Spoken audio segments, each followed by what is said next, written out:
রোববার আমি যতই যা বানিয়ে নিই, বাড়ির সবার ডিমান্ড কিন্তু একটাই থাকে। মাটন আবার কি?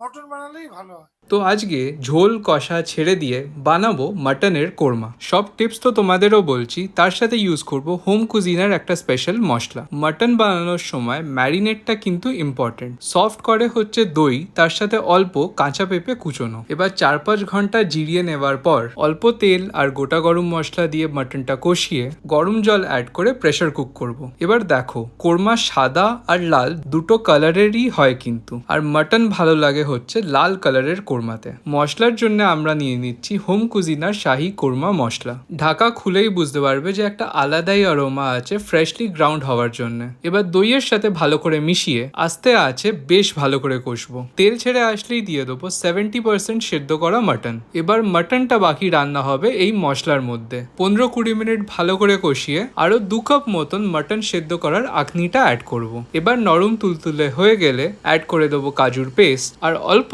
হোম কুজিনার শাহি কোরমা মশলা। খেতে যা হয়েছিল এটা বানানোর পরই বুঝতে পারবে। মশলার লিঙ্কটা ক্যাপশনে রইল।